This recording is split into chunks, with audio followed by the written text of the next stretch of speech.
তো আজকে আলোচনার বিষয় ইমানের পরীক্ষা, যেহেতু যুবকদেরকে দেখলাম বেশিরভাগ, তো ইমানের পরীক্ষার উপরে আমরা আলোচনা করব। আর বর্তমান ভারতবর্ষের প্রেক্ষাপট জানি না এমন কোন মুসলমান বোধহয় নাই যারা ওয়াকাফ আইন সম্পর্কে জানতে চান।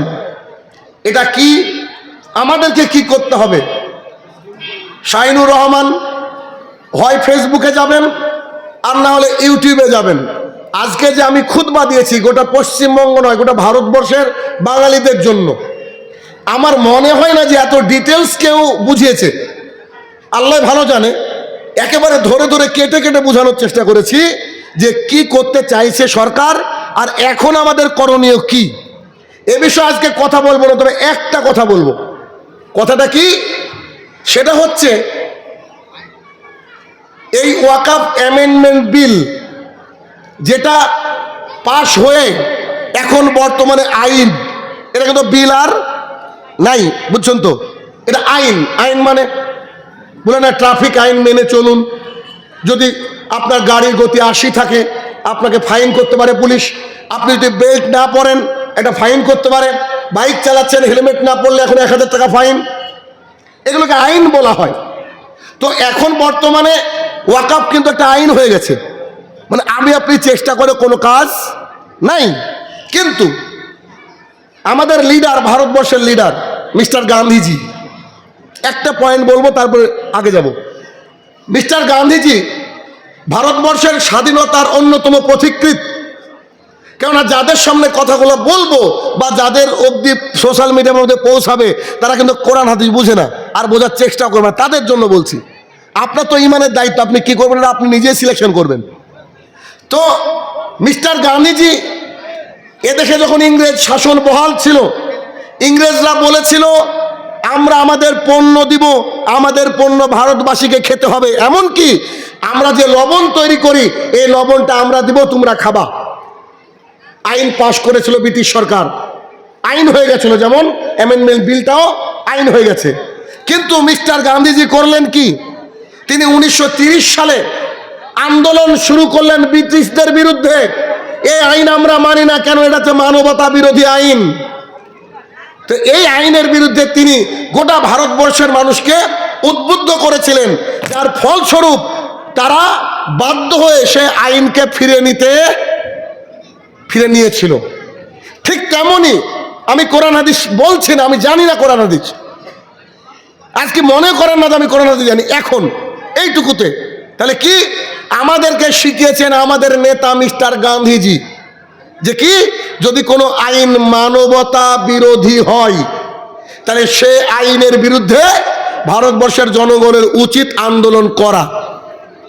আমরা আমাদের নেতার কথা বলছি না, আমরা আমাদের দেশের নেতার কথা বলছি। মিস্টার গান্ধীজি সবারই পকেটে আছে।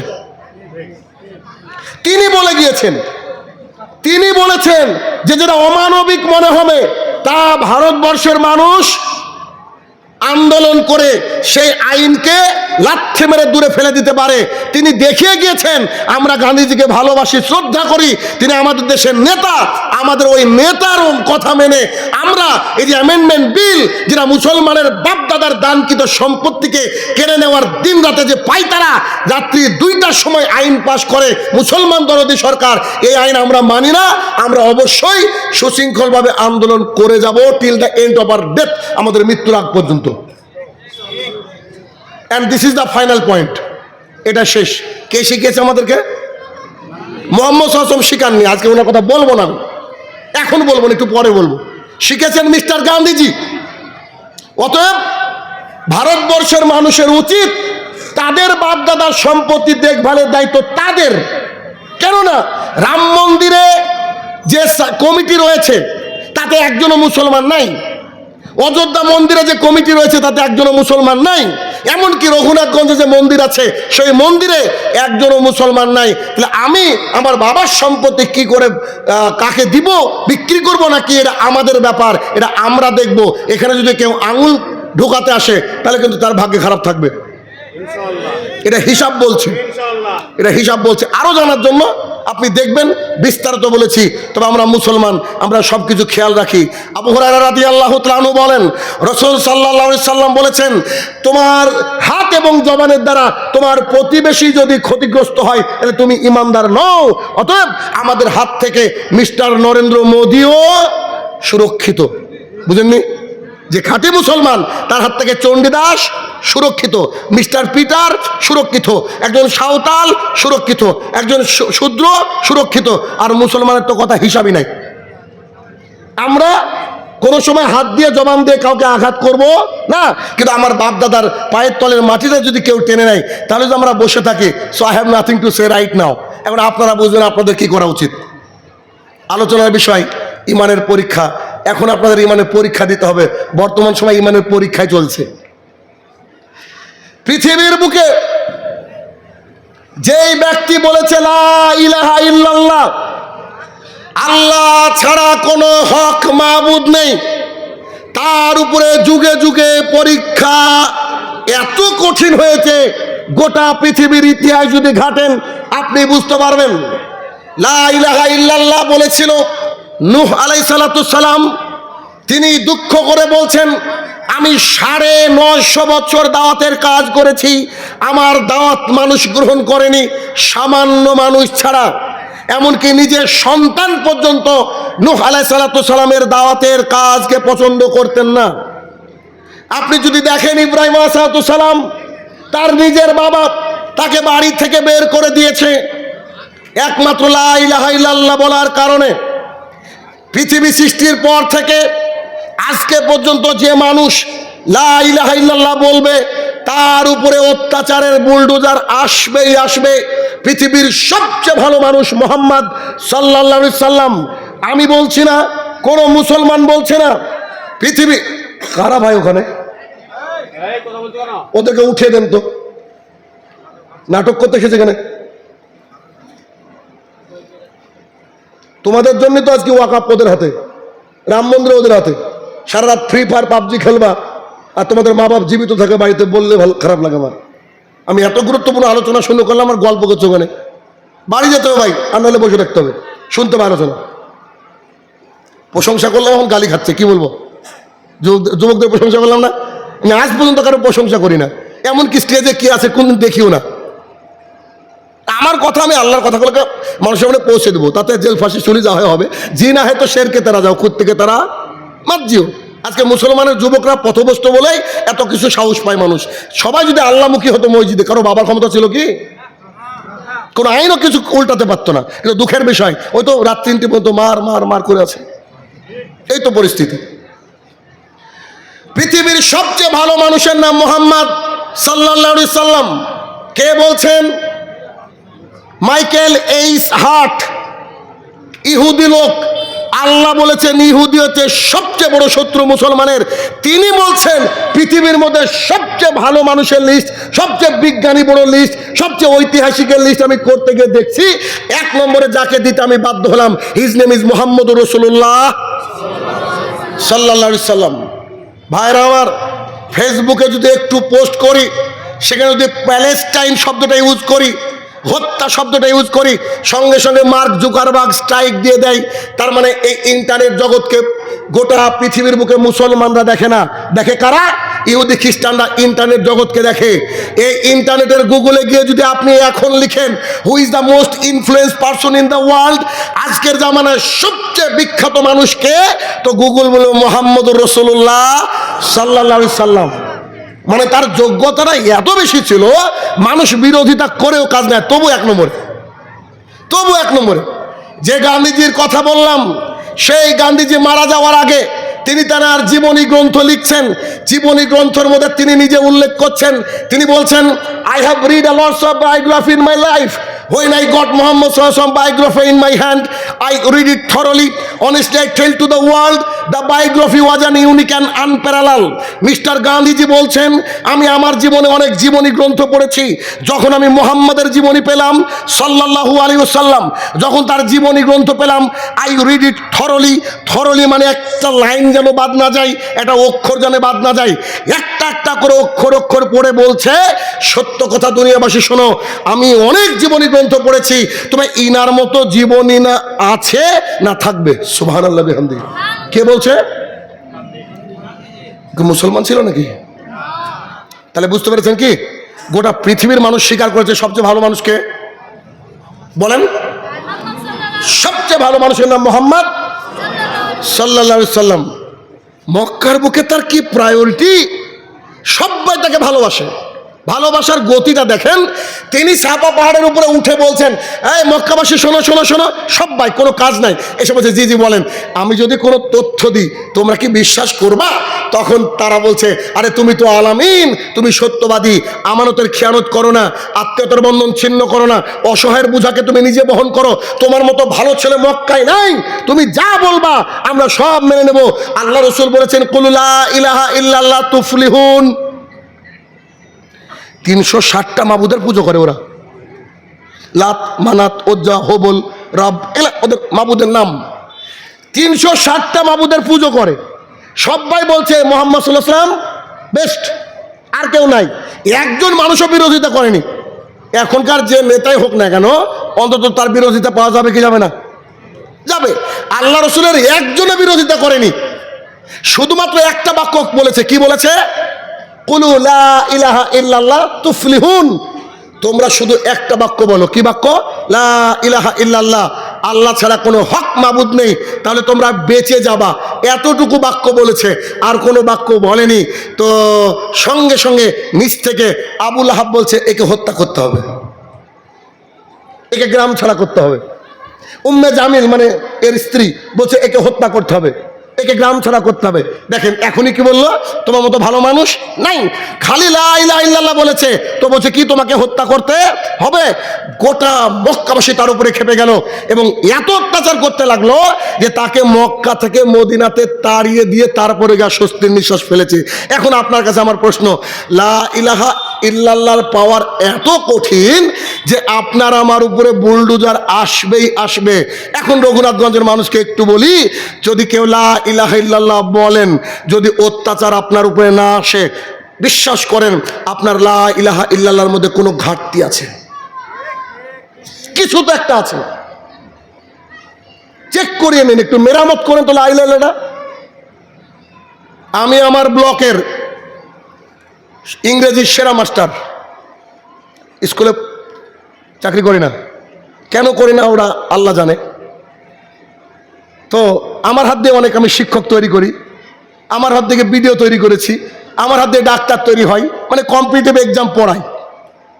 তো আমার এলাকায় আমি যখন 11 ক্লাসে পড়ি, তখন আমার 12 ক্লাসের ছাত্র 73 জন,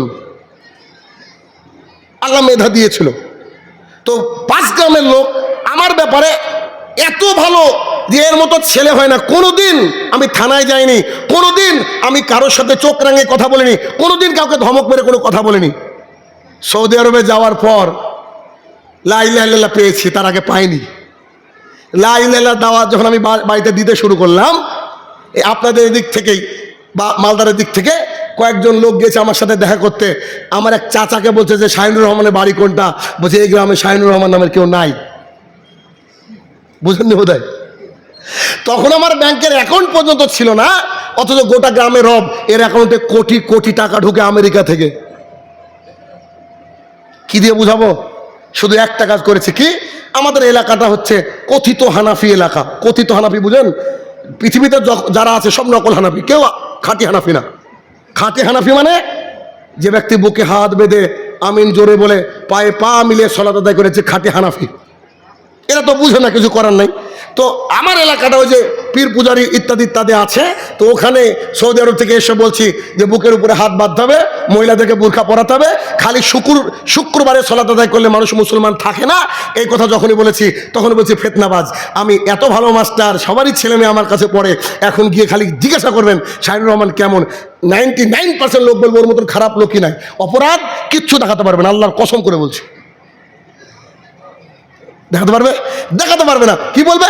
ওই ছেলেটা এসে এলাকার লোককে বিভক্ত করলো, দুটো মসজিদ তৈরি করলো, ব্যাস এতটুকু। তাহলে আরেকটা উদাহরণ দিই, ডক্টর জাকির নায়েক পৃথিবীর বুকে এমন একজন মানুষ, অন্তত শাহিনুর রহমান যেমন রোগ করে বক্তৃতা দেয়, ডক্টর জাকির নায়েক কোনোদিন রোগ করে বক্তৃতা দেয় না। দিয়েছে কি? তাকে বলছে আচ্ছা হিন্দু ধর্মে কি পূজা করা জায়েজ? তো তিনি সুন্দর করে উত্তর দিচ্ছে, শ্রীমদ্ ভাগবত গীতা 7 নম্বর অধ্যায় 20 নম্বর মন্ত্রতে বলা হচ্ছে, কামনার দ্বারা যাহাদের জ্ঞান নষ্ট হইয়া গিয়াছে উহারা দেবদেবীর পূজা করিয়া থাকে, কেননা একাম ব্রহ্মাম দিউতা নাস্তি নাস্তি নিহিনী কিঞ্চান। তোমাদের কালেমা হচ্ছে এইটা, তোমাদের ব্রহ্মসূত্র হচ্ছে এইটা, ভগবান একজন, দ্বিতীয় কোনো ভগবান নাই। দেখেন কত সুন্দর তাদেরই শ্লোক থেকে, তাদেরই গীতা থেকে, তাদেরই ধর্মগ্রন্থ থেকে বের করে দিচ্ছে। ইনার মতো শান্ত মানুষ আছে, তবুও তাকে এখানে টিকতে দিল না। কেন? লা ইলাহা ইল্লাল্লাহর পাওয়ার। তার মানে আমি আপনাদেরকে বোঝাতে চাইছি, যেই ব্যক্তি লা ইলাহা ইল্লাল্লাহ বলে সঠিকভাবে দ্বীন ইসলাম বুঝবে, তার উপরে পরীক্ষা আসবেই আসবে। যদি পরীক্ষা না আসে, বুঝে নিতে হবে আপনি ভুল রাস্তায় আছেন। আপনাকে এই যারা যুবক ভাইরা আমার আছেন, তাদেরকে বলছি, আপনি এই পরীক্ষার রেজাল্ট 1 সপ্তাহের মধ্যে পাবেন। দেখবেন, আপনাকে আমি বলছি, রাসূল সাল্লাল্লাহু আলাইহি সাল্লাম বলছেন, এফাউল্লাহা, তোমরা দাড়িটাকে ছেড়ে দাও, ওয়াসুস সারেফ, গোপটাকে ছাটো। এই বক্তৃতা এখন আপনার সামনে আমি পেশ করলাম। দাড়ি রাখার সুন্নাত নাই, দাড়ি রাখা হচ্ছে ওয়াজিব তথা ফরজ। একজন মুসলমান যদি ছেলে হয়, তার জন্য দাড়ি রাখা হচ্ছে ফরজ, তাকে দাড়ি রাখতে হবে। 18 বছরের ভাই, 17 বছরের ভাই, 19 বছর 20 বছরের কলেজে পড়া ভাইটা, স্কুলে পড়া ভাইটা, আমার এই বক্তৃতা বুকের মধ্যে নিয়ে গিয়ে যদি আপনি বাড়িতে গিয়ে খালি আজকে রাত্রে বলেন যে শাহিনুর রহমান বললো দাড়ি রাখা ফরজ, অতএব আমি আর দাড়ি কাটবো না, নিশ্চিত আমি দাড়ি রেখে দেবো। যদি আপনি বিবাহিত হন, তো গ্যারান্টি ফজর পর্যন্ত আপনার স্ত্রীর সাথে বয়কট। স্ত্রী আপনাদেরকে ঘুরবেই না, কিছু বোঝানোর চেষ্টা করবে, বলবে তুমি পাগল হয়েছো, মাত্র 6 মাস হলো বিয়ে, হ্যাঁ এর মধ্যে তুমি দাড়ি রাখবা, বোকা কোথাকার। আমাদের সন্তানদের বিয়ে দেওয়ার পর তারপরে দাড়ি রাখবো, মানে ওর বউ হচ্ছে মালাকুল মতের সাথে কন্ট্রাক্ট সাইন করেছে। দ্বিতীয় কোনো যুবক এখনো বিয়ে করেনি, ও যদি এই বক্তৃতা বাড়িতে শোনায় আর ওর মাকে বলে, আব্বু ডাইনিং টেবিলে খাওয়ার সময় শাহিনুর রহমান বলল দাড়ি রাখা নাকি ফরজ, দাড়ি রেখে দেবো, ওর আম্মু বিরোধিতা করবো, ওর আব্বু করবে। আর বাই চান্স রেখে দিয়েছি, সবারই কথা শুনে রেখে দিয়েছে, 5 ওয়াক্ত সালাত আদায় কোনোদিন করেনি, বিড়ি গাঁজা টেনে বেড়েছে রাস্তায়, দাড়িটা বড় হয়ে গেছে, এই রাস্তা দিয়ে মসজিদে আসছে, ওই চায়ের দোকানে 3-4 জন বয়স্ক মানুষ বসে আছে, তারা আবার ডেকে বলছে, বাপ রে বাপ, কবে মৌলবি হলি? বলেন, টিটকিরি দেয় কি দেয় না? আপনি ভালো কাজ করতে গেলে আপনার এলাকা মানুষ বিরোধিতা করবে। এক জায়গায় বক্তৃতা করতে গিয়েছি, তো একজন আলেম বলছে আমি 40 বছর ধরে ইমামতি করছি। তা আমি মনে মনে বললাম, শালা তুমি খারাপ নয়, তোমার জনগণের বুকে তালা। বুঝেননি? 40 বছর ইমামতি কি করে করতে পারে ও? আমার কথা মানে বুঝতে পারছেন না? যদি হক কথা বলে তো টিকা মুশকিল না? আল্লাহ রসুল তো টিকতে পারেনি, আপনি আমি টিকছি কি করে? তার মানে আমাদের ঘাটতি, আর না হলে লোকজনের ঘাটতি, আর না হলে সবাই ইমানদার। দেখেন তো একটা গ্রাম সবাই ইমানদার, ফজরে যতজন, মাগরিবে ততজন, এশাতে ততজন, জুমাতে ততজন, আছে কোনো গ্রাম নাই? শুধু আমার গ্রামটা আছে, চলেন আমি তৈরি করেছি আলহামদুলিল্লাহ। তাহলে কি যেটা বলতে চেয়েছিলাম আপনাদেরকে, যে আপনি যদি লা ইলাহা ইল্লাল্লাহ বলেন অর্থাৎ ঈমান আনেন, তাহলে আপনার উপরে পরীক্ষা নিরীক্ষা নেমে আসবে। যদি পরীক্ষা নিরীক্ষা না নেমে আসে, তা পরিবার থেকে হোক, সমাজ থেকে হোক, তাহলে বুঝতে হবে যে আপনার আমার কোনো ঘাটতি আছে, আপনার আমার কি আছে? ঘাটতি আছে। অতএব ভাই, পরীক্ষা আমাদেরকে দেওয়ার জন্য প্রস্তুতি গ্রহণ করতে হবে। আমি সবচেয়ে ভালো ছেলেটা আজকে পাড়ার বেরোয় না, সারা দিন বাড়িতে কম্পিউটারে পড়াই, কম্পিউটারে কাজ। আমি গ্রামের মানুষকে চিনতে পারি না এখন, মানে সৌদি আরব থেকে এসেছি 2012-তে, তারপর থেকে তো গ্রামে যাই না, লজ্জা লাগে, ভেতরে যাই না। আমার গ্রামে এক কোলে বাড়ি, আমি মানুষকে চিনতে পারি না, কিন্তু মানুষ আমার সুন্দর বিরোধিতা করে। কিন্তু যদি কোনো বিশেষ বিপদে পড়ে আমার কাছে আসে, বুঝলেন না? আলহামদুলিল্লাহ, আমি খুশি, আমি খুশি, এতে বেজার নয়। আমি কিন্তু তাদের জন্য ওই দিন থেকে আজ পর্যন্ত দোয়া করছি, আল্লাহ যদি কিয়ামত পর্যন্ত বাঁচিয়ে রাখে দোয়া করবো। কেন? হয়তো ভাইরা আমার বুঝতে পারেনি, কারণ আমি তাদের কাছ থেকে অর্থ চাইনি, আমি তাদের কাছে সম্পদ চাইনি। আমি তাদেরকে বলি যে তোমরা তোমাদের দিন ইসলামকে সুন্দর করো, করে তোমাদের জান্নাতের রাস্তাটা তোমরা নিয়ে নাও। আমার মতো শিক্ষিত মানুষ যদি দিন ইসলাম বুঝে দাঁড়িয়ে রেখে যদি 5 ওয়াক্ত সালাত আদায় করতে পারে, তা তুমি কেন করবে না? তাহলে তোমার শিক্ষাগত যোগ্যতা আছে কোথায়? কারণ পৃথিবীর বুকে যারা এই হকের পথে চলেছে তারা অত্যাচারিত হয়েছে। যে ব্যক্তি হক কথা বলে দেখবেন তার সাথে এলাকার লোকের মিল নাই, আপনি খুঁজে দেখবেন। আমি যদিও রাজনীতি পছন্দ করি না, আপনাদের নাম নেওয়ারও দরকার নেই। আমাদের এই মুর্শিদাবাদের কোনো এক এমএলএ কে এমপি জানি না, আমি ওইসব হিসাব রাখি না। দেখেছেন, শুধুমাত্র অন্যজন আমাদেরকে চাংদুলা করে ফেলে দেবে, আর উনি খালি মুসলমানের হয়ে একটু কথা বলেছেন, উনি সাসপেন্ড। বুঝলেন? হক কথা বলতে গেলে জাতি আপনাকে মানবে না, তাহলে আপনি কোন রাস্তায় আছেন কি করে বুঝবেন? জাতি বিরোধিতা করলে একদম সঠিক রাস্তা আছেন। এখন যদি বাউল গান করে বলেন যে জাতি বিরোধিতা করছে, তাহলে তো হবে না, বুঝলেন না? দিন ইসলাম মেনে বিরোধিতা। এজন্য কি আমাদেরকে হক পথে থাকতে হবে। পৃথিবী যেদিকে যাক না কেন আল্লাহ রাস্তায় থাকতে হবে, কারণ একদিন মারা যেতে হবে। আর আল্লাহর কাছে দাঁড়ানোর আগে মানুষের বিষয়ে মূল্যায়ন করে কোনো কাজ নাই। বুঝেননি কথা? দাড়ি রাখলে পাড়ার লোক কি বলবে, কিন্তু দাড়ি না রাখলে আল্লাহ সাইজ করবে। আল্লাহর আগে দাঁড়ানোর আগে, আল্লাহর কাছে দাঁড়ানোর আগে পাড়ার লোকের কথা মূল্যায়ন করে লাভ আছে কি? বলেন, লাভ নাই, লাভ নাই। তাহলে কি? ইমানের পরীক্ষা আমাদেরকে দিতে হবে। সহিহ বুখারী হাদিস নম্বর 16, রাসূল সাল্লাল্লাহু আলাইহি সাল্লাম বলেন, আল্লাহ রাসূল সাল্লাল্লাহু আলাইহি সাল্লাম বলেন, 1 মিনিট, আপনি আজকে গরুর গোশতে ভাত খেয়েছেন, আপনাকে যদি তার মধ্যে 1 টুকরো পোলট্রির গোশত দেওয়া হয়, বুঝতে পারবেন না। আপনি পটল খাচ্ছেন কি আলু খাচ্ছেন বুঝতে পারেন না। এটা টেস্ট আছে, তাই না? রাসূলুল্লাহ সাল্লাল্লাহু আলাইহি সাল্লাম বলছে ইমানের টেস্ট আছে। শুনেছেন কোনোদিন? ইমানের কি আছে? টেস্ট আছে। ইমানদারের পরীক্ষা আলোচনা শুনবেন, ইমানের টেস্ট শুনবেন না? ইমানের টেস্ট আছে। এখন দেখেন, যে বিষয়গুলো বলবো এগুলো কি আপনার মধ্যে আছে? যদি থাকে তো ইমানের টেস্ট পাবেন, আর যদি না থাকে তাহলে আপনাকে কি করতে হবে? আপডেট করতে হবে, নিজেকে আপডেট করতে হবে। আপডেট তো ভালোই বুঝেন, এখন আপডেট করতে হবে। দেখেন, রাসূল সাল্লাল্লাহু আলাইহি সাল্লাম বলেন, যার মধ্যে 3টে বিষয় একত্রিত হয় সেই ব্যক্তি ইমানের স্বাদ পায়। মানে যার মধ্যে 3টে বিষয় থাকে সেই ব্যক্তি ইমানের স্বাদ পাবে। 1, তার কাছে, মানে যে ব্যক্তি ইমানের স্বাদ পায় তার কথা বলা হচ্ছে, তার কাছে আল্লাহ তাআলার দুনিয়াতে সবচেয়ে আগে হচ্ছে আল্লাহ এবং আল্লাহর রসুল। যাই করুক না কেন তার প্রথম যার কাছ থেকে পরামর্শ নিবে, যাকে মেনে চলবে, যাকে জিজ্ঞাসা করবে সে কে? আল্লাহ এবং আল্লাহর রসুল। 1 মিনিট, মুদিখানার দোকান করছেন, দোকানে মাল ঢোকানোর আগে আল্লাহ রসুলকে জিজ্ঞাসা করতে হবে, আল্লাহ রসুল হারাম জিনিস বিক্রি করা যাবে কি? তো রাসূলুল্লাহ সাল্লাল্লাহু আলাইহি ওয়াসাল্লাম বলছেন, ইন্নাল্লাহা তাইয়্যিবুন, নিশ্চয়ই আল্লাহ পবিত্র, লা ইয়াকবালু ইল্লা তাইয়্যিবা, নিশ্চয়ই আল্লাহ পবিত্র জিনিস ছাড়া গ্রহণ করে না। এখন আপনি দোকান করেছেন, পান বিড়ি জর্দা গুল খৈনি সিগারেট বিক্রি করতে পারবেন না। এটা কাকে প্রায়োরিটি দিলেন? আল্লাহ এবং আল্লাহর রসুলকে।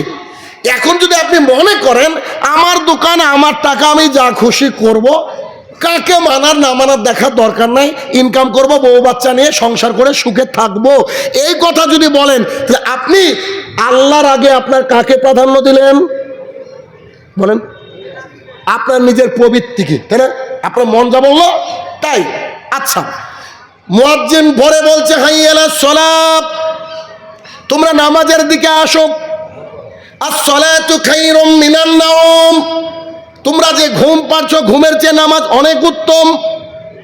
আচ্ছা, সারা রাতের মধ্যে মানুষের সবচেয়ে দামি ঘুম কখন বলেন তো? ফজরের আগে।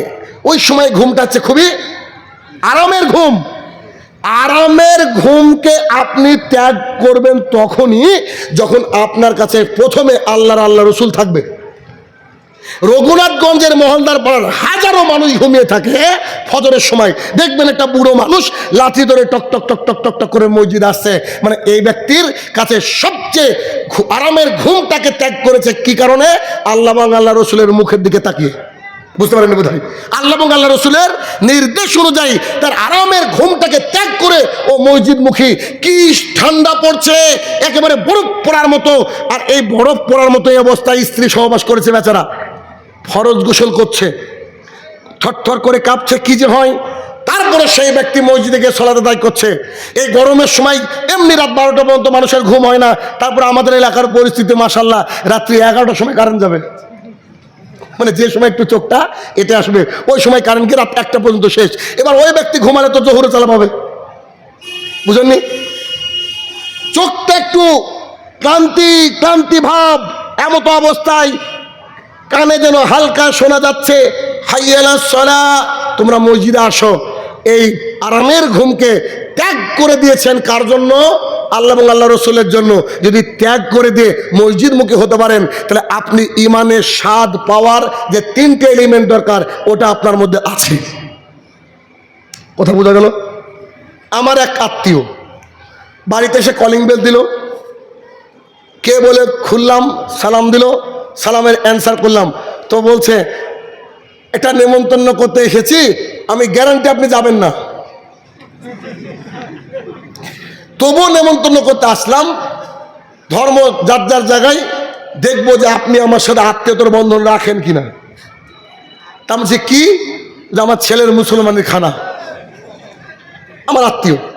তা বললাম মাশাআল্লাহ, তো আসেন বাড়িতে খাওয়া দাওয়া করেন। বলছে না ভাই ব্যস্ত আছি, সব জায়গায় যেতে হবে। তা বললাম যে আপনি যে আমার ব্যাপারে ধারণা করেছেন আলহামদুলিল্লাহ, আমি খুব খুশি, আপনি নিশ্চিত থাকেন আমি যাব না। যদি আপনার ছেলে মেয়ে কোনোদিন বিবাহ দেন আর বিবাহ দেওয়ার পর অলিমার দাওয়াত দেন, আল্লাহি সেদিন জীবিত থাকলে পৌঁছাবো।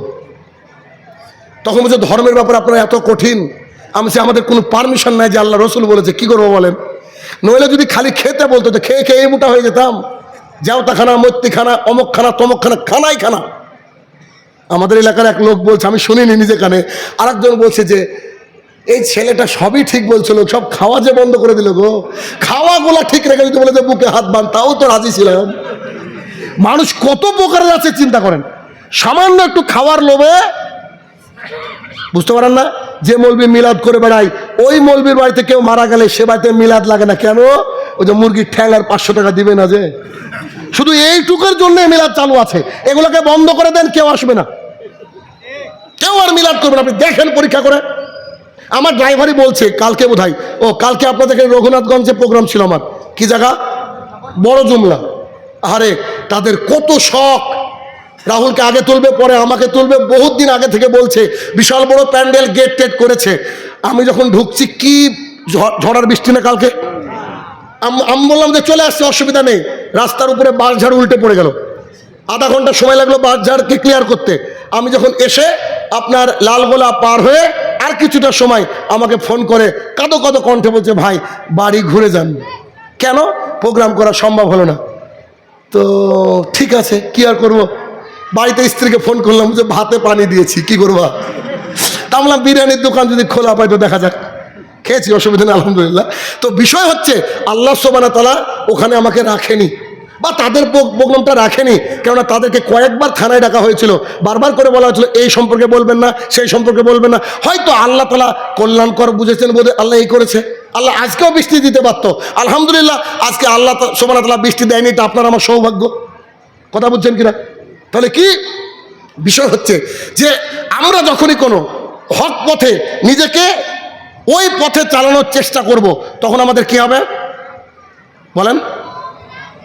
আমাদের বিরোধিতা আসবে।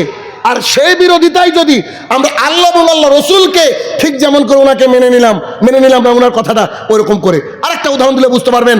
আমার স্ত্রী, একই গ্রামে বিয়ে করেছি, তিনি আমাদের বাড়ি থেকে গিয়েছেন, একটা ছোট্ট মোবাইল, যে 1-1.5 হাজার টাকা দাম স্যামসুংয়ের ছোট্ট মোবাইল রাস্তায় হারিয়ে ফেলেছে। ক্যারি ব্যাগ ফুটো ছিল, হারিয়ে ফেলেছে। তো যে মসজিদ থেকে আমাদেরকে বের করে দেওয়া হয়েছে আমিন বলার কারণে, ওই মসজিদের সামনে তার দাদার বাড়ি। ওখানে গিয়ে দেখেছে মেয়েটা মোবাইল হারিয়ে ফেলেছে, হয় না, 1 কান 2 কান 5 কান। তো রাত্রিবেলা আমার স্ত্রী এসে বললো মোবাইল হারিয়ে গেছে। আমি ফোন করে দেখলাম, বলছে আপনি যেখানে ফোন করেছেন সুইচ অফ। আমি দেখলাম যে পাকা লোকে পেয়েছে, ও তো দিবে না। তা আমি সঙ্গে সঙ্গে আল্লাহকে বললাম, আল্লাহ 1-1.5 টাকা দামের মোবাইল এইটার জন্য আমার ভাইকেও আটকে যাবে কিয়ামতের মাথায়, আল্লাহ আমি আগে ক্ষমা করে দিলাম, ওর পাপ নিও না তুমি, আগে থেকে বাঁচালাম। ও তো জানে না, ও যদি জানতো তো আমার বাড়িতে পৌঁছে দেয়, তো বুঝেনি হাদিস। রাত্রিবেলা যখন ঘুমাবো তার আগে মশারি টাঙাচ্ছি, টাঙান আপনারা? মশা তো খুব, না, মশারি টাঙাচ্ছি। ওই পাড়ার মসজিদ থেকে আওয়াজ আসছে, আসসালামু আলাইকুম, শাহিনুর রহমানের একটা ছোট মোবাইল হারিয়ে গেছে, কেউ যদি পেয়ে থাকেন আমাদের মসজিদে অথবা তার বাড়িতে দিয়ে আসবেন। মানে হঠাৎ দরদ 3বার বা 2বার ঘোষণা করলো।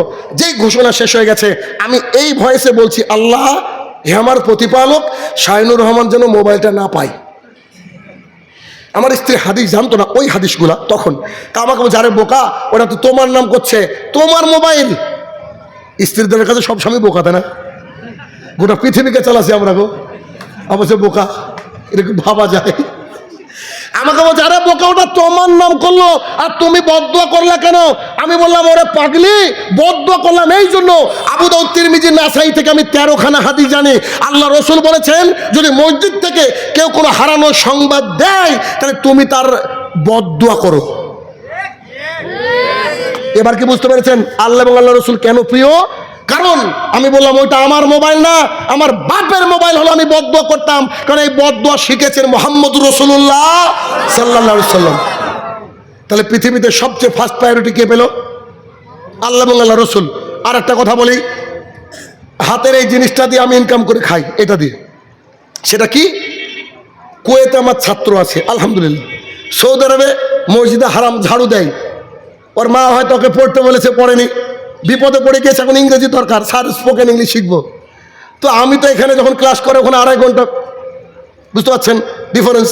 আমি তো রাত 9টা 9:30 ক্লাস করাই। ওই আমার কাছে ছাত্র পড়ে গ্রিস থেকে, গ্রিস, আমার কাছে ছাত্র পড়ে আপনার বাহরাইন থেকে। আর ইন্ডিয়া বাংলাদেশ তো আর বলারই অবকাশ রাখে না, এদিক কারো স্টুডেন্টরা আছে আলহামদুলিল্লাহ। তো এইটা দিয়ে ইনকাম করে খাই কিভাবে? পড়িয়ে, নিজের ইন্টারনেট খরচ করে, মেধা খরচ করে। আমার লেখা অনেকগুলো কিতাব আছে আলহামদুলিল্লাহ, কিতাবের মাধ্যমে আমি ইনকাম করি। কিন্তু বর্তমান বিশ্বের সবচেয়ে বেশি ইনকামের রাস্তা হচ্ছে ইউটিউব আর ফেসবুক থেকে। বর্তমানে বিশ্বাস করেন, আপনারা কল্পনাও করতে পারবেন না কি পরিমাণ টাকা আছে এটাতে। আমি যদি খালি ফেসবুকের ইনকাম নিতাম অথবা ইউটিউবের, মোটামুটি বাড়িতে বসে থেকে 5 লাখ টাকা মাসে কোনো ব্যাপারই না, একটা প্ল্যাটফর্ম থেকে ইনকাম। কিন্তু এই ইনকামটা আমার বক্তৃতার কারণে হবে না, এই ইনকামের মাধ্যমে ওরা অ্যাড দিবে একটা, ওই অ্যাডের মাধ্যমে আমাকে টাকা দিবে। আমি ধরেন বিড়ির উপরে বক্তৃতা করছি, ওখানে রয়্যালস ট্যাগের অ্যাড চলে আসলো, বুঝতে পারেননি? তাহলে এই ইনকাম কি হালাল না হারাম? আমি মেয়েদের পর্দার ব্যাপারে কথা বলছি, একটা মেয়ে নেচে নেচে টিকটক করছে, হারাম না হালাল? হারাম। আমি শুধু আল্লাহর দিকে তাকিয়ে আমি এটাকে ছেড়ে দিয়েছি। যে শাহিনুর রহমান চাইলে গোটা গ্রাম কিনতে পারতো, বিশ্বাস করেন। মানে এত ইনকাম, যদি কেউ ইউটিউবার থাকে একবার জিজ্ঞাসা করেন, কোটি কোটি টাকা ইনকাম, এখন কোটি কোটি টাকা ইনকাম। আমার বক্তৃতা দিয়ে কত মানুষ যে ইনকাম করে। বাংলাদেশে কয়েকশো ইউটিউবার আমাদের বক্তৃতা ধরে। একজন ইউটিউবার আমার খুব কাছের, ওর অনেক অনেক সাবস্ক্রাইবার। তা আমি ওকে বলছি, ভাই একটা কথা বলবো, তো বলেন। তো আমার একটা বক্তৃতা থেকে ক টাকা ইনকাম করেছেন বলবেন? তো হচ্ছে আব্দুর রাজ্জাক বিন ইউসুফের ওখানে যে বক্তৃতা দিয়েছিলেন বিবাহে করণীয় বর্জন, ওইখান থেকে ভাই বেশি না, মাত্র 3.5 লাখ টাকা ইনকাম করেছে আমার একটা বক্তৃতা থেকে। তা বললাম, তো তার বড় মাপের হারাম করতো, সে বলতে পারেন, তা বলছে আমার গাড়িতে চলে। হ্যাঁ, কি করবেন, মানুষকে বুঝিয়ে পারা যায় না এরকম। তবে তাদের অনেক দামি দামি ক্যামেরা, লোকও রাখে 10-12 জন এরকম। তাহলে কি আল্লাহ সুবহানাহু ওয়া তাআলা হারাম করেছে বিধায় আমি এই ইনকামটাকে ছেড়ে দিলাম। কার জন্য? আল্লাহ তাআলার জন্য। ইমানের স্বাদ আমি পাবো না তো আপনি পাবেন নাকি? বুঝতে পারেননি? এক স্কুলে, পশ্চিমবঙ্গের একটা নাম করা স্কুল, বলছি না, চিনবেন, নাম বললে চিনবেন, গোটা পশ্চিমবঙ্গের কেউ না স্কুল চিনবে না। ওই স্কুলে হেডমাস্টার ছিলাম আমি। ওই স্কুলে ঢোকার পরে নোটিশ দিয়ে দিয়েছি প্রত্যেক স্যারকে সালাত আদায় করতে হবে 5 ওয়াক্ত। এমনকি মালিক তাহাজ্জুদ পর্যন্ত ধরলো, বিড়িয়া সিগারেট আর দেশলাই আমাকে রেখে দিয়ে বললো, স্যার আজ থেকে আমি এগুলো খাবো না, আমি তাহাজ্জুদ ধরেছি। এরকম করে 3-4 মাস যাওয়ার পরে একদিন আমি বাইক নিয়ে স্কুলে ঢুকছি, জানালা খোলা তার ঘরের, আমি ঢুকতে গিয়ে দেখছি সিগারেট ধরাচ্ছে, বাইকটা ঘুরেছে, আর যাইনি স্কুলে। বুঝতে পারবে? বাইকটা সেদিন ঘুরেছি, ওই দিন থেকে আজ পর্যন্ত আর স্কুলে যায়নি। কারণ ওই হারামখোর যদি থাকে তাহলে তার উন্নতি হবে না, কারণ আল্লাহ রসুল এগুলোকে হারাম করেছে। কথাকে বোঝা যাচ্ছে? তাহলে কি আমি যদি মনে করি ইনকাম করতে পারবো, আল্লাহ রসুল বলছে তুমি এটা হারাম, এ থেকে বেঁচে থাকো, তাহলে আমি কাকে প্রাধান্য দিলাম? আল্লাহ এবং আল্লাহ রসুলকে। তাহলে ইমানের স্বাদ পেতে গেলে 1 নম্বর পয়েন্ট কি? আল্লাহ এবং আল্লাহ রসুলকে প্রথমে প্রাধান্য দিবেন। 1। 2, একে অপরকে ভালোবাসবেন শুধুমাত্র আল্লাহ তাআলার জন্য। প্রথমটা একটু কঠিন হলেও পরেরটা অনেক সোজা ভাই, সোজা না? আচ্ছা 1 মিনিট, মতিউর রহমান মাদানিকে স্বচক্ষে দেখেছেন এমন মানুষ বোধহয় এখানে নাই, ঠিক না? কিন্তু মতিউর রহমান মাদানিকে ভালোবাসেন এমন লোক আছে? আব্দুর রাজ্জাক বিন ইউসুফকে হয়তো অনেকে দেখেননি সরাসরি, কিন্তু তাকে ভালোবাসেন এমন লোক আছে? আব্দুল্লাহ ভাইকে আপনারা অনেকে হয়তো দেখেননি স্বচক্ষে, কিন্তু তাকে ভালোবাসেন এমন মানুষ আছে কি দুনিয়াতে এখন? আচ্ছা তাদের ভালোবাসা কি কারণে? আল্লাহর জন্য না? কোনো টাকা দেয় তাকে ভালোবাসলে? কেউ টাকা দেয় না। আসলে সব কার জন্য? আল্লাহ সুবহানাহু ওয়া তাআলার জন্য। একে অপরকে ভালোবাসতে হবে শুধুমাত্র আল্লাহ সুবহানাহু ওয়া তাআলার জন্য। এই যে আমার যে ডেটটা নিল, আমি আপনার মহলদার পাড়া চিনি না, কথার কথা, এটা তো কাছেই, আমার বাড়ি থেকে 110 নিয়ার অ্যাবাউট। ধরেন আমাদেরকে ডাকলো দিনাজপুর, আমাদেরকে ডাকলো কোথায় কোথায় ডাকে, শুধুমাত্র ফোনে বলে। আমি তো টাকা অ্যাডভান্সও নিই না, কন্ট্যাক্টও করেন, এটা তো জানেন বোধহয় আপনারা নাকি? এখন জেনে গেছে সবাই। তো ধরেন একটা কোনো লোক ইচ্ছা করলো যে শাহিনুর রহমানকে এসে মেরে ফেলবো, করতে পারে, কিন্তু আমি একটা ফোনের উপরে ভরসা করে চলে যাই কোথায় না কোথায়। বুঝতে পারছেন কি? আমি কি ভাবি? সে আমার দিনই ভাই, সে আমাকে ধোঁকা দিবে না। কোথাকার মানুষ কোথাকায় চলে যায়। কেরালার বুকে গিয়ে বক্তৃতা দিচ্ছি, ওখানেও যে এত মানুষ ভালোবাসে, এত মানুষ চিনে, ভাবনারও বাইরে। বাংলাদেশের সোনালী ব্যাংকে দাঁড়িয়ে আছি, একজন মানুষ এসে থরথর করে কাঁপছে, যে আপনি শাহিনুর রহমান স্যার না? বলে জি, জড়িয়ে ধরেছে, মানে বিশ্বাস হয়নি। ভাই এগুলো ভালোবাসা না? আমি ওকে টাকা দিয়েছি, ও না ও আমাকে টাকা দিয়েছে। আজকে এতগুলো যুবক আলহামদুলিল্লাহ নিশ্চয় আমাকে ভালোবাসেন বলে বসে আছেন। তাহলে এই যে ভালোবাসা, এই ভালোবাসা যদি আল্লাহর জন্য হয়, দুনিয়ার কোনো কারণে না হয়, তাহলে এই ভালোবাসলে আল্লাহ তাআলা বলছে, সেই আল্লাহ রসুল বলছে সেই ব্যক্তি ইমানের স্বাদ পাবে। সাথে একটা বোনাস হাদিস, এই হাদিসটা মজার হাদিস, শুনে রাখেন একবার। যদিও আমার বাড়িতে হয়তো আত্মীয় স্বজন বাড়বে এই হাদিস বলার পর, আচ্ছা বাড়ুক, তারপরে শুনেন কি হাদিস। সুবহানাল্লাহ।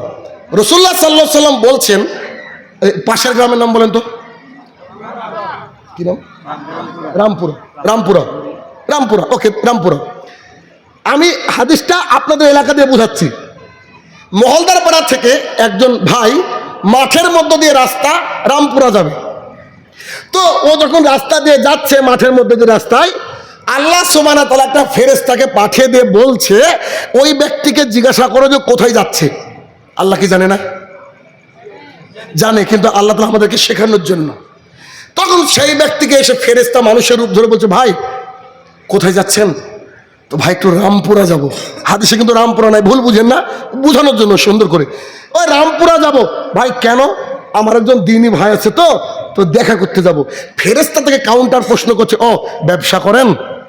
কারণ মানুষ কেন যায় একে অপরের কাছে, দূরের রাস্তা পাড়ি দেয়, ব্যবসা বা এখন টাকা পয়সা লেনদেন। বলছে আরে ভাই না আমি ব্যবসা করি না। তো টাকা পয়সা পাবেন বা দিবেন? বলছে না তো কেন যাচ্ছেন? বলছে ও ইমানদার, আমি ইমানদার, অর্থাৎ ও নামাজ পড়ে, আমিও নামাজ পড়ি, শুধু দিনই বন্ধু, দিনই ভাই। তা ভাবছি ভাইটার সাথে অনেকদিন দেখা হয়নি, শুধুমাত্র আল্লাহ তাআলার জন্য দেখা করতে যাচ্ছি। এতটুকু বাক্য বলেছে। আল্লাহ সুবহানাহু ওয়া তাআলা আকাশ থেকে ওই ফেরেশতাকে বলছে, তুমি আমার বান্দাকে জানিয়ে দাও আমি আল্লাহ তাআলা তার এই ভালোবাসার কারণে জান্নাতের মধ্যখানে একটা ঘর নির্মাণ করে ফেলেছি। কথাকে বুঝাতে পেরেছি? তো একদিন চলে যাবেন একটা হাদিয়া নিয়ে শাহিনুর রহমানের বাড়িতে, অসুবিধা কি? বুঝেননি বোধহয় কথা। আলহামদুলিল্লাহ ভাই, মজা করলাম, হাদিয়া না। কত মানুষ ঈদের পরে যায়, মাঝে মাঝে বাড়ির লোকও বিরক্ত হয়ে যায়। একটা লোক, আসছি স্যার, আসেন, 2-5 মিনিট 10 মিনিট গল্প করে আবার আসছি স্যার, মানে লাইন লেগে থাকে। তবুও ভালো লাগে যে আলহামদুলিল্লাহ তারা এসেছে গাড়ির তেল খরচ করে, শুধুমাত্র দিনই ভালোবাসার কারণে, কোনো বেনিফিট নাই। কিন্তু তারা হচ্ছে বুদ্ধিমান। কেন বুদ্ধিমান? তারা জানে কেউ কাউকে আল্লাহর জন্য ভালোবাসলে তার বেনিফিট হচ্ছে জান্নাতে ঘর। তাহলে ঘর পেতে কি খুব কষ্ট হবে? হবে না। একদিন 3 বন্ধু মিলেও ভাবছেন যে যাই অনুরাগ ফাইজির বাড়িতে দেখা করে আসি, অসুবিধা কি? গিয়ে একটু দেখা করলেন, আব্দুল্লাহ সালাফি হাফিজুল্লাহ তার বাড়ি থেকে দেখা করলেন, আলহামদুলিল্লাহ। বা আপনার এলাকার আশপাশে কোনো আলেম থাকলে তার বাড়িতে গেলেন, কোনো বন্ধু থাকলে গেলেন। আলেমের কাছে যেতে হবে এমনটা নয়, কোনো বন্ধুর কাছে গেলেন। কিন্তু ভালোবাসা কার জন্য হবে? দিনের জন্য। দিনের জন্য, কোনো দুনিয়ার কোনো সম্পর্ক থাকবে না। 2 নম্বর পয়েন্ট।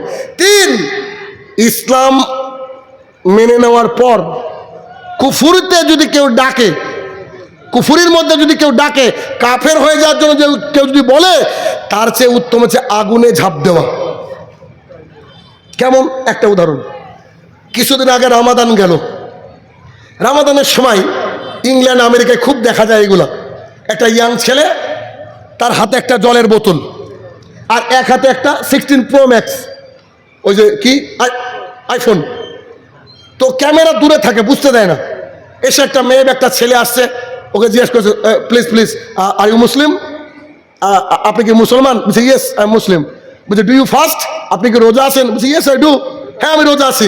তো বলছে হোল্ড দিস, তার হাতে ধরিয়ে দেয়, এটা ধরেন। হ্যাঁ কি হলো? বলছে would you like to drink some water from this bottle?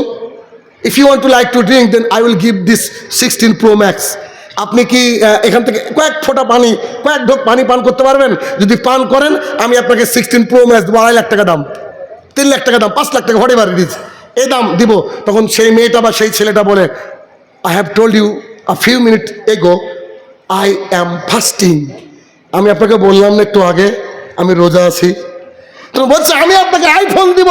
সে ঘুরে বলছে আইফোন না, গোটা পৃথিবী তুমি যদি আমাকে দান করে দাও এখন, তবু আমি গোটা পৃথিবীর বিনিময়ে আমার রোজা ভাঙবো না। এটা হচ্ছে মুসলমান, এইটা হচ্ছে মুসলমান। এই মুসলমান কুফরিতে ফিরে যাওয়ার কথা যদি কেউ অফার করে, গোটা পৃথিবী দিয়ে দিল, সে কি বলবে? সবচেয়ে ভালো ভাই তুই আমাকে বল, আগুনে ঝাঁপ দিচ্ছি, মরে যাচ্ছি, কিন্তু কুফরিতে ফিরবো না। আমি আমার ইসলাম নিয়ে আলহামদুলিল্লাহ ভালো আছি। সহিহ বুখারী হাদিস নম্বর 16। আর একবার কথাকে প্যাকেট করে দিই। ইমানের স্বাদ পেতে গেলে 3টে জিনিস লাগবে। 1, আল্লাহর জমিনে সবচেয়ে বেশি প্রাধান্য দিতে হবে কাকে? আল্লাহ এবং আল্লাহ রসুলকে। প্রাধান্য কিভাবে দিতে হবে জানেন? শুনেন, জান্নাত যেতে খুব বেশি কিছু লাগে না, বিশ্বাস করেন। একটু একটু ট্রিক শিখাচ্ছি আপনাদেরকে, একটু একটু ট্রিক। আমি শাহিনুর রহমান এমন মানুষ, এটিএমে ঢুকলাম, অনেক জায়গায় 2টো এটিএম থাকেন একসাথে। আমি কোনোদিন বাম এটিএমে টাকা তুলিনি, যদি না ডানে থাকে। আগে ডানটাতে ঢুকাই। কেন বলেন দেখি? আল্লাহ রসুল বলেছেন তুমি যে কোনো কাজ ডান দিক থেকে শুরু করো। কি ভাই, টাকায় তো তুলবো, যেটাতে খুশি তোলা যাবে। আমি বলছি না যে বাম দিকে তোলা যাবে না, বুঝেন বিষয়টা আমার কথা, কিন্তু আমার ভিতরটা এটা চাই। আমি ছেলে মেয়েকে পড়া ধরলে বলে তুই বল, কয়েকজন মাঝে মাঝে আন্দোলন করে, স্যার কি ব্যাপার আপনি শুধু ওকে ধরেন? আমি তুই এখানে এসে বসবি, তো বলছে আপনি ওই দিকে ধরেন কেন? আমি যে আল্লাহ রসুল বলছে কোনো কাজ ডান দিক থেকে শুরু। তুমি আমাদের তা আসেনি না। আমি কাল থেকে তুই ট্রান্সফার হবি, আমার ট্রান্সফার হবে না, আমি ডানই থাকবে, তোরা ট্রান্সফার হবি। আল্লাহ রসুল বলেছে টাকনুর উপরে প্যান্ট পরতে হবে, জিন্সের প্যান্ট পরেন অসুবিধা নাই, কিন্তু শোরুম থেকে কেনার পরেই টেলারের কাছে গিয়ে বলবেন আমার কোমর থেকে এই টাকনুর উপর পর্যন্ত 33.5 কাটেন, তো 33.5 কেটে দেন, কেটে তারপরে বাড়িতে নিয়ে যাবেন, তার আগে নয়। এটা হচ্ছে কি? আল্লাহর প্রতি আর আল্লাহ রসুলের প্রতি ফার্স্ট প্রায়োরিটি দেওয়া। 1, 2, একে অপরকে ভালোবাসা কার জন্য? আল্লাহ তাআলার জন্য। 3, কুফরিতে ফিরে যাওয়া, আগুনে ঝাঁপ দেওয়া ভালো, কিন্তু কুফরিতে ফিরে যাব না। পরের দুটো সোজা না ভাই? একে অপরকে ভালোবাসা আল্লাহর জন্য, আর কোনোদিন ধর্ম ত্যাগ করবো না ইনশাল্লাহ। বলেন ইনশাল্লাহ। তাহলে এ দুটো অটোমেটিকলি হয়ে গেল, অটোমেটিকলি হয়ে গেল। একটা বাকি, এটাকে একটু ট্রাই করেন না, একটু ট্রাই করেন। কেমন করে ট্রাই করবেন? দেখেন, আনাস ইবনে মালিক রাদিয়াল্লাহু তাআলা আনহু বলেন, বুখারী হাদিস, রাসূলুল্লাহ সাল্লাল্লাহু আলাইহি ওয়াসাল্লাম আর আমি একটা বাড়িতে নেমন্তন্নতে গেলাম, খেতে গেলাম। তো আল্লাহ রাসূল সাল্লাল্লাহু আলাইহি ওয়াসাল্লামের সামনে একটা বাটি দেওয়া হলো, যে বাটির মধ্যে ছিল লাউ। লাউ বুঝেন কিনা? কদুও বলে অনেকে, আপনারা কি বলেন? লাউ বলেন? জি। তো লাউ দেওয়া হলো, আর লাউয়ের সাথে গোস্ত রান্না হয়, খুবই বলে টেস্ট হয়, জানি না। লাউ আর গোস্ত একসাথে মিক্সচার করে রান্না করা হয়, বাংলাদেশে এটা খুব হয়। তো আল্লাহ রসুলের সামনে প্লেস করার পর তিনি শুধু লাউ বেছে বেছে খাচ্ছিলেন। আনাস ইবনে মালিক রাদিয়াল্লাহু তাআলা আনহু বলেন, তারপর থেকে লাউ আমার প্রিয়। বুঝতে পারেননি? কে বলছে? আনাস ইবনে মালিক। আর আল্লাহর কসম, আপনি সাক্ষী থাকেন, নাহলে কিয়ামতের মাঠে আমার বিরুদ্ধে উল্টো সাক্ষী দেন। এই হাদিস যেদিন থেকে আমি পড়েছি সেদিন থেকে আমারও লাউ প্রিয়। এই হাদিসের আগে বাড়িতে আম্মা যদি লাউ রান্না করতো, আমার ঝামেলা হয়েছে আম্মার সাথে অনেকদিন। ঝামেলা মানে অন্য ঝামেলা, আমি উচ্চবাচ্য করিনি কোনদিন, মানে হয়তো ব্যাগটা ফেলে দিয়েছে, খাবো না যা, এরকম একটা হয়েছে, মানে আম্মার সাথে অভিমান আর কি। কিন্তু এই হাদিস জানার পর থেকে আমি বাজারে লাউ দেখলেই কিনে নিয়ে রান্না করি। আমি আমার ছেলে মেয়েকে শিখাই আল্লাহ রসুলের প্রিয়। সো তোমার এখানে কোনো চয়েস নাই, তুমি এটাকে আরাম করে খাবা, আনন্দ করে খাবা, দেখবা অটোমেটিকলি একদিন আল্লাহ তোমাকে প্রিয় করে দেবে। এই প্রিয়র কারণে কিয়ামতের মাঠে আমার একটা নেকি যদি কম পড়ে, আল্লাহ রসুলকে একটু কেঁদে কেঁদে বলতে পারবো না যে আপনার কারণে কিছু করতে পারিনি, কিন্তু আপনি লাউটাকে খুব ভালোবাসতেন, আমি খেয়েছি, আপনি কি আমাকে একটু সাফায়াত করবেন না? বলে তো আল্লাহ রসুল কি ঘুরিয়ে দেবে? কথা কি বুঝতে পারছেন আমার? আল্লাহ রসুল ঘুরিয়ে দেবে কি? ঘুরিয়ে দেবে না ভাই। আল্লাহকে পাওয়া খুবই সোজা, খুবই সোজা। আল্লাহকে রাজি খুশি করা খুবই সোজা, কিন্তু আমরা রাজি খুশি করার রাস্তাতে নাই। ইমানের পরীক্ষা, ইমান আমাদেরকে এই পরীক্ষা সবসময় নিতে থাকবে। একটু দেখেন, সাদ ইবনু আবি ওয়াক্কাস বলে একজন ব্যক্তি, তিনি সাহাবী রাদিয়াল্লাহু তাআলা আনহু। ব্যক্তি বললাম এই কারণে, তিনি তখনও দ্বীন ইসলাম গ্রহণ করেননি। গোটা এলাকা জুড়ে এলাকার মানুষ বলতো, এই সাদের মতো মা ভক্ত ছেলে আমাদের রঘুনাথগঞ্জে নাই। আচ্ছা বলেন তো, কোন ছেলে খুব মা ভক্ত থাকে না? থাকে না? মা ছেড়া কিছু বোঝে না। আরে বিয়ে করে এনেছে, তারপরও তার মা যা বলে তাই, এখনো ইনকাম করেছে, বউয়ের হাতে না দিয়ে মার হাতে দেয়। আছে না নাই? একটু ইনসাফ করেন ভাইরা আমার, বলছি না দিবেন না। মা যদি ভালো হয় তো আলহামদুলিল্লাহ, অনেকের মা তোর ভালো না, তাই না? কারো মা তো খারাপ আছে দুনিয়াতে, আল্লাহ তো সবাইকে সেম করে পাঠায়নি। তো এই মা ছাড়া কিছু বুঝেন না। একদিন তিনি আল্লাহ রসুলের সান্নিধ্যে গেলেন, দ্বীন ইসলাম গ্রহণ করলেন। তার মায়ের কাছে সংবাদ চলে গেল যে আপনার কলিজার টুকরা সন্তান দ্বীন ইসলাম গ্রহণ করেছে।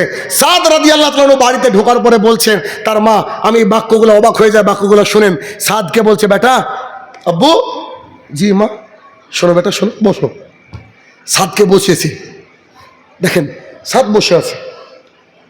জি আম্মা, কিছু বলবেন? বেটা, তুমি আমাকে কেমন ভালোবাসো? সাদ অবাক, আরে কি বলছেন? গোটা এলাকায় তো জানে আপনাকে আমি কেমন ভালোবাসি। কেন আম্মা? আব্বু বলো না, একটু শুনতে ইচ্ছা হচ্ছে। মায়ের কিন্তু রাজনীতি অন্য। তো কেন মা, কেমন ভালোবাসো বলো না আব্বু?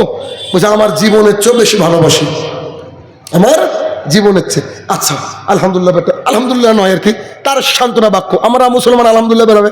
ঠিক আছে বেটা। আব্বু, আমি যদি তোমাকে কোনো কাজ করতে নিষেধ করি, তুমি কি তাও করবা? বুঝো অসম্ভব।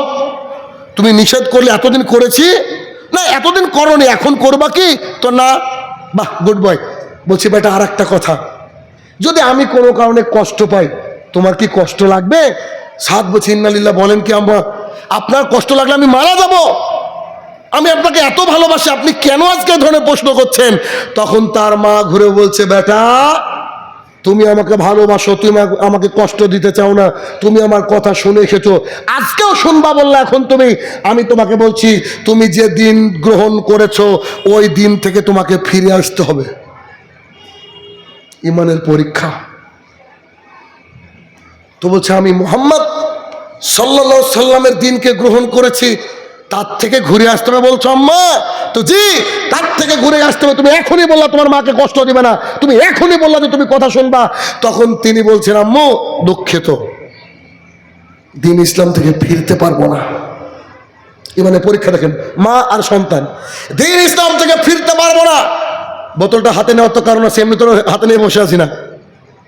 তো এজন্য অনেকে বলে যে আপনি যখন হাদিস বোঝান মনে হয় যে সরাসরি দেখছে এরকম মনে হয়। মানে মানুষ, এটা তো সাইকোলজি মানুষের, যাতে করে বুঝবে।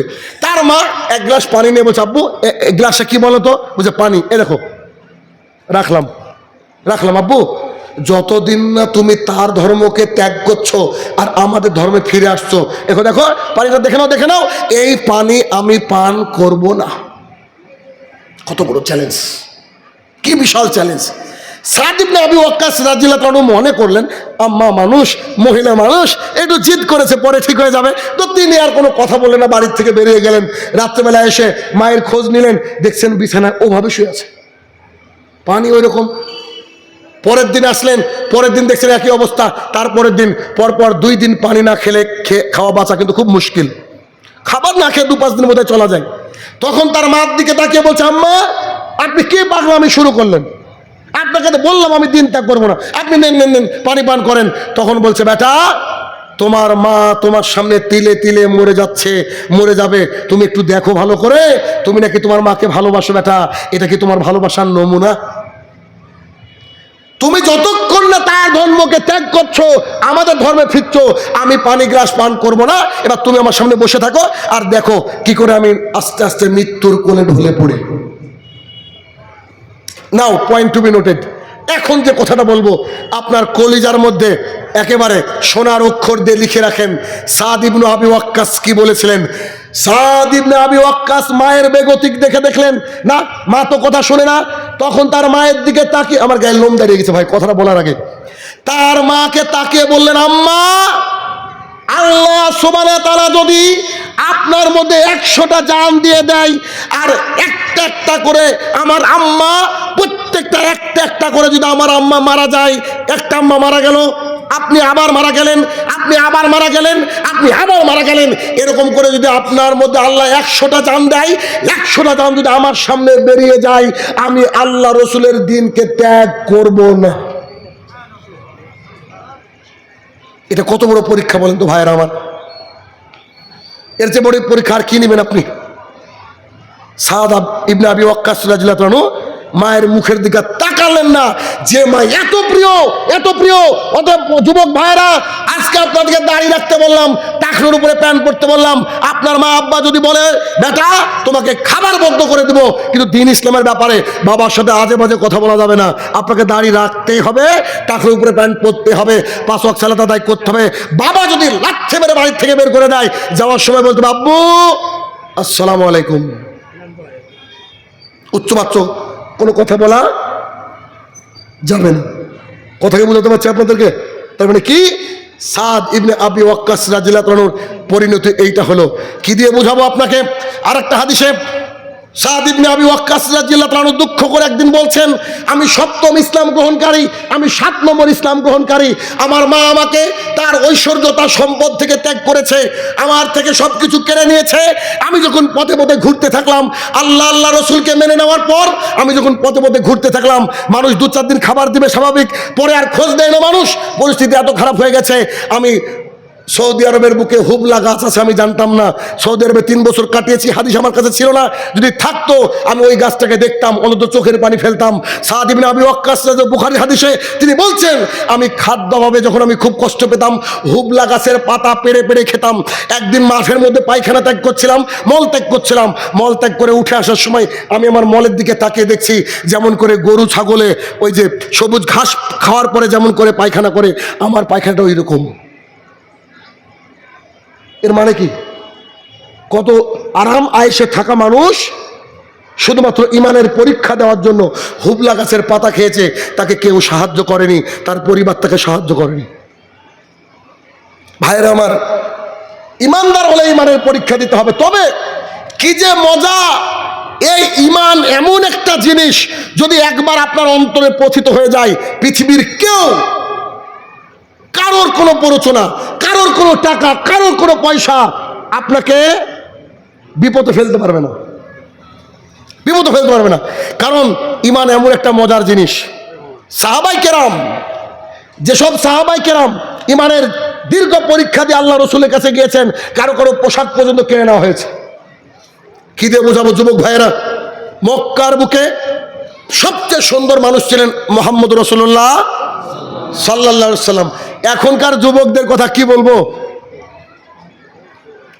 ঈদের আগে চুল কাটতে গেছে, বুঝলেন, চুল কাটতে গিয়ে এখন ওই যে নাপিতটা হিন্দু, খুব ভালোবাসে আমাকে, তা আমি বললাম যে আমি কিন্তু দাঁড়াবো না।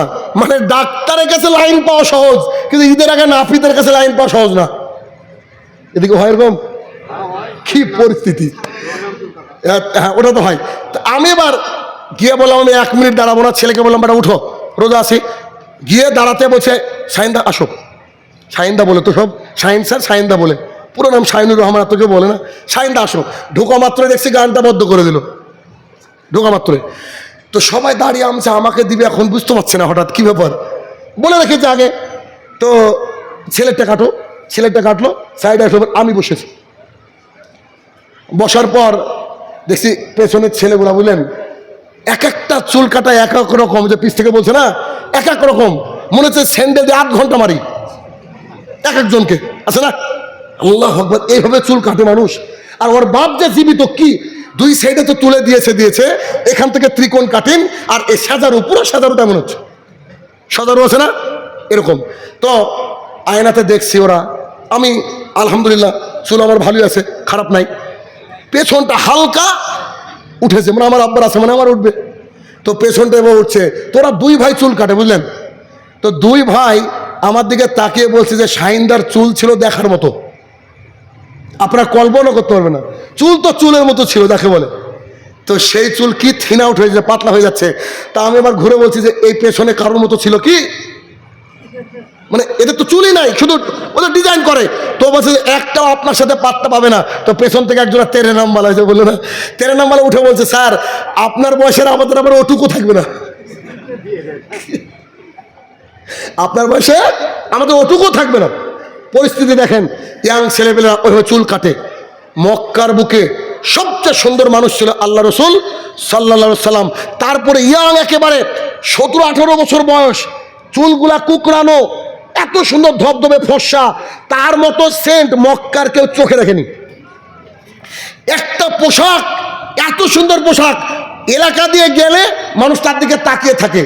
বড় মানুষ, কিন্তু ও যদি কোনো বড় মজলিসে যায় তাকে সবাই প্রাধান্য দেয়, কেন কোটিপতির সন্তান, তার নাম হচ্ছে মুসাব ইবনে উমাইর রাদিয়াল্লাহু আনহু। আরে মুসাইব, আল্লাহ রসুল একদিন কোরআন তেলাওয়াত করছেন, এসে বলছে চাচা কি পড়ছেন? ও কোরআন পড়ছি। তিনি দ্বীন ইসলাম গ্রহণ করেন।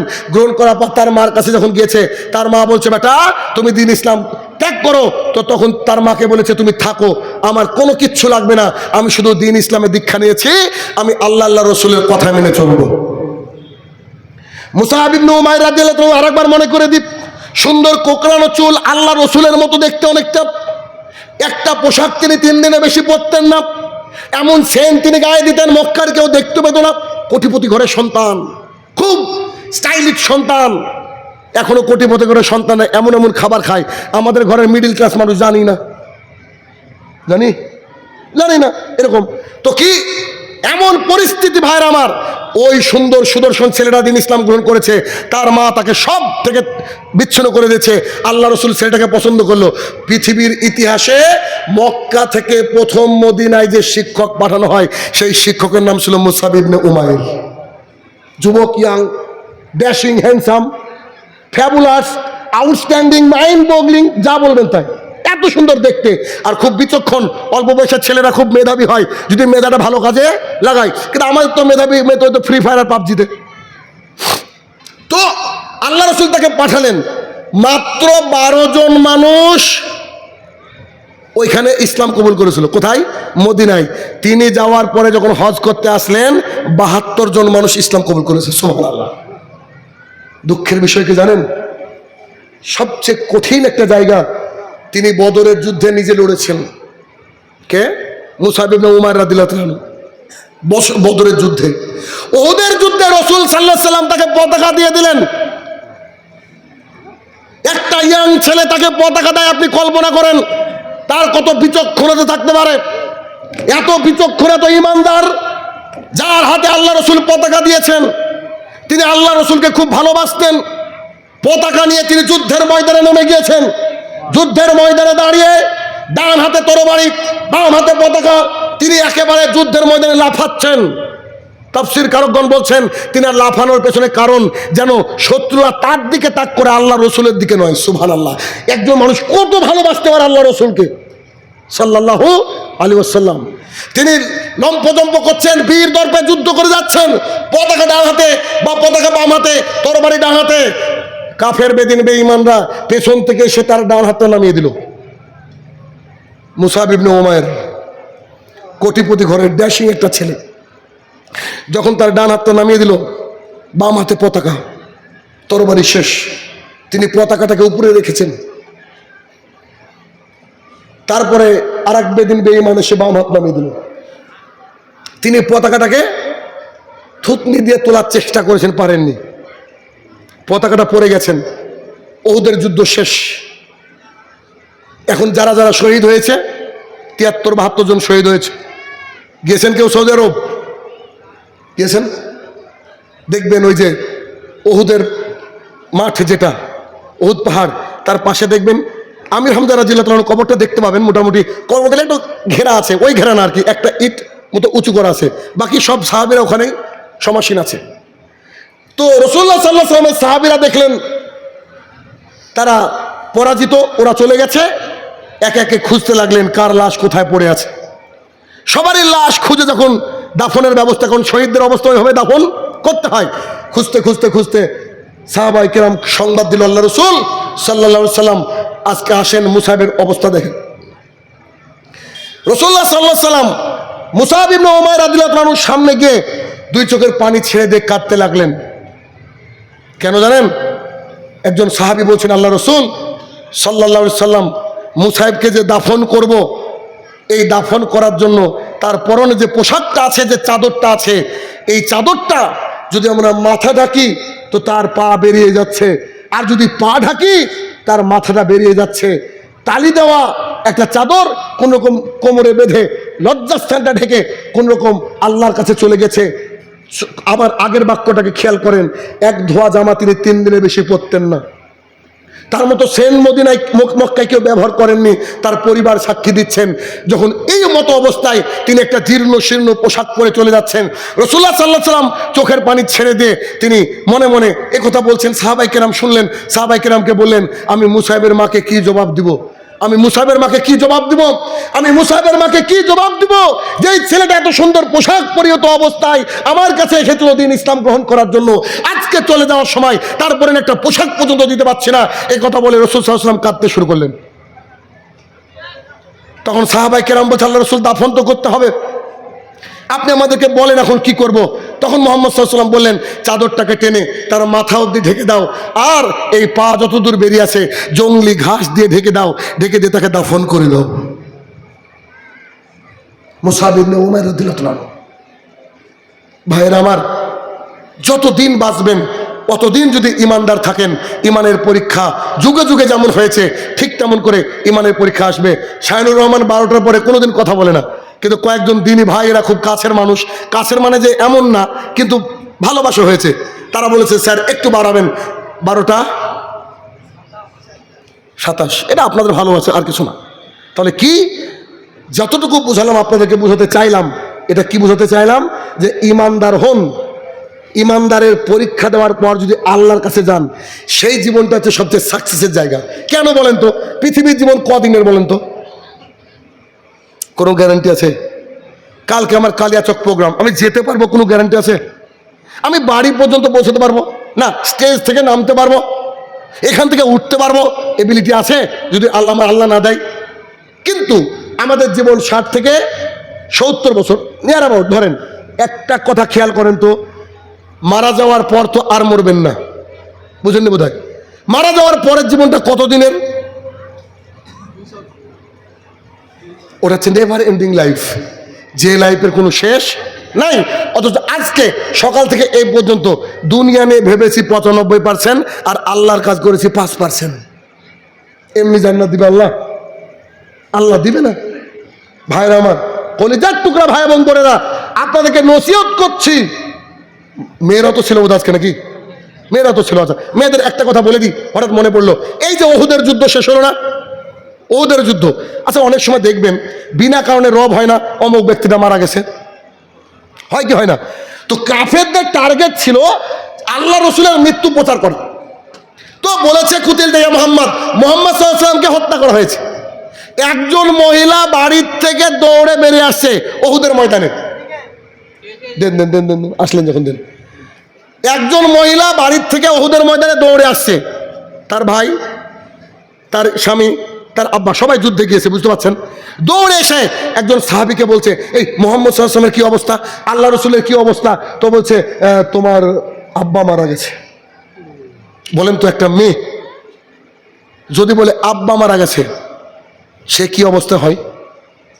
কার কার মেয়ে আছে ভাইয়ের হাত তুলেন দেখি, কার কার মেয়ে আছে হাত তুলেন।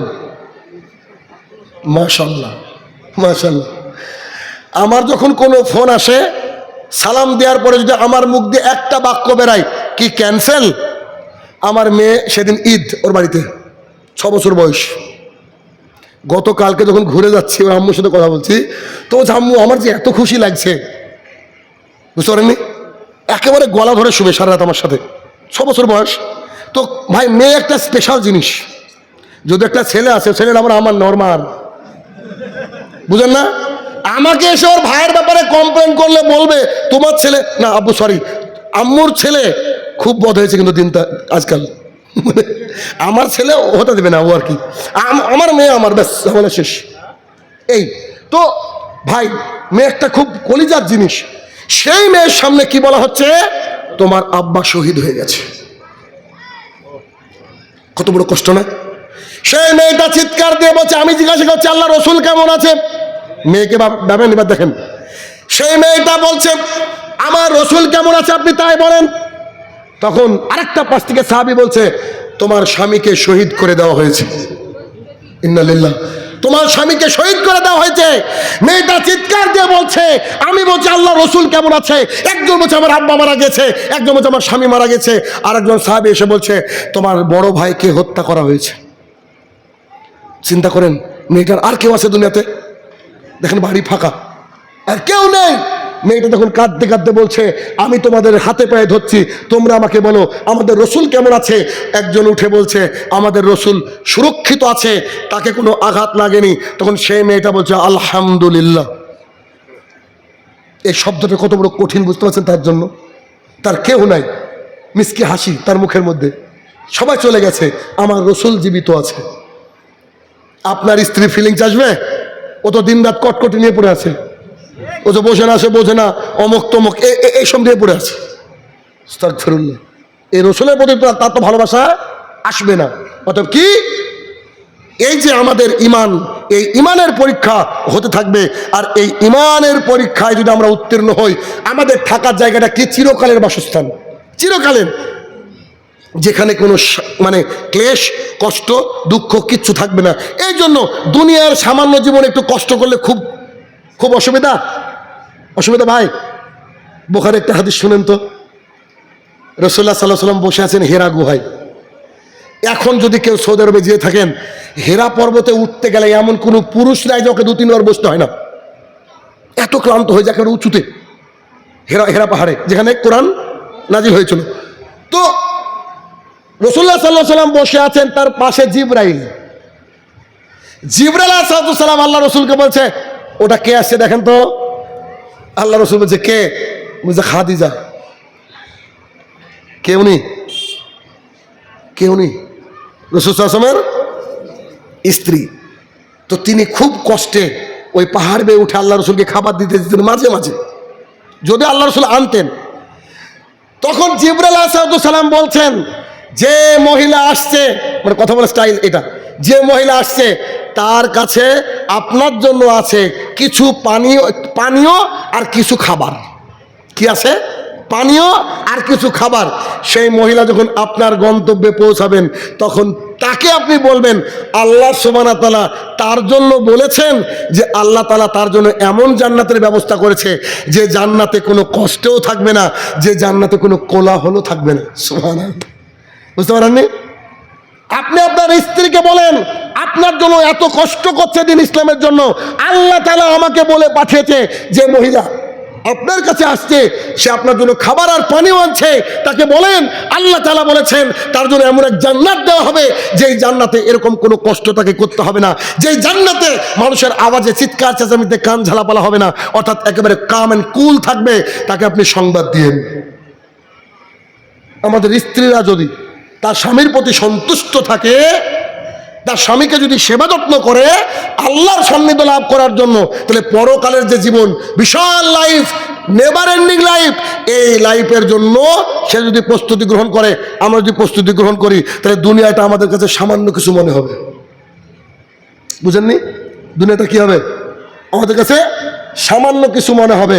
এজন্য ভাইয়েরা আমার, আলোচনা আর লম্বা করছি না, যেহেতু সবাইকে ফজরের সালাতে আবার উপস্থিত হতে হবে।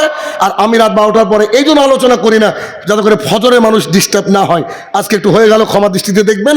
অতএব ভাইয়েরা আমার, এতক্ষণ যে আলোচনা করলাম, এই আলোচনা দ্বারা যেন আমরা সবাই উপকার লাভ করতে পারি, আল্লাহ তুমি সেই তৌফিক আদা করো, আল্লাহুম্মা আমিন। হে আমার প্রতিপালক, এই মুসলমানদের এই ওয়াকাফ সম্পত্তি যারা কুচক্র করে ছিনে নিচ্ছে, মাবুদ আমরা মাজলুম হিসেবে দোয়া করছি, আল্লাহ দুনিয়ার বুকে আমরা বেঁচে থাকা অবস্থায় তাদের ধ্বংস আমাদের চোখের সামনে তুমি তাদের ধ্বংস করে দাও, আল্লাহুম্মা আমিন। হে আমার প্রতিপালক, যারা কবরে তোলে শায়িত জানি না কি হালে রয়েছে, তারা যদি ক্ষমার যোগ্য হয় মাবুদ, তাকে তুমি ক্ষমা দান করো, আল্লাহুম্মা আমিন। হে আমার প্রতিপালক, যেসব আমার দ্বীনি ভাইয়েরা, ছোট ছোট ভাইরা অনেক চেষ্টা করে এই মাহফিলের আয়োজন করেছে, এই আয়োজনকে তুমি জান্নাতের একটা জারিয়া হিসাবে কবুল করে নাও, আল্লাহুম্মা আমিন। হে আমার প্রতিপালক, এত রাত পর্যন্ত যেসব আমার দ্বীনি ভাইরা আশেপাশে দূর থেকে যেভাবে শুনলো মাবুদ, এই সোনার বিনিময়ে তাকে তুমি জান্নাতুল ফেরদৌস দান করো, আল্লাহুম্মা আমিন। হে আমার প্রতিপালক, আমরা মুসলমান অসহায় অবস্থায় গাজায় ওই আমার কোটি কোটি হাজার হাজার লক্ষ লক্ষ ছোট ছোট শিশু বাচ্চাকে যারা বোমার আঘাতে উড়িয়ে দিয়েছে মাবুদ, আল্লাহ তুমি যেসব বাচ্চা, যেসব ভাই, যেসব বোন তোমার কাছে চলে গেছে, সবাইকে তুমি জান্নাতুল ফেরদৌস দান করো, আল্লাহুম্মা আমিন। আর ইসরায়েল যেভাবে হত্যা যোগ্য চালাচ্ছে আল্লাহ গো, এই ইসরায়েলের যে নেতা, ওই যে নেতানুহা আর তার সাঙ্গপাঙ্গকে একেবারে তুমি জমিনের মধ্যে ধসিয়ে দাও, আল্লাহুম্মা আমিন। হে আমার প্রতিপালক, আমরা যেন আমাদের সন্তান সন্ততিকে পরিবার নিয়ে পরিবারটাকে ইসলামাইজ করতে পারি, আল্লাহ তুমি সেই তৌফিক আদা করো, আল্লাহুম্মা আমিন। আসসালামু আলাইকুম ওয়া রাহমাতুল্লাহি ওয়া বারাকাতুহু।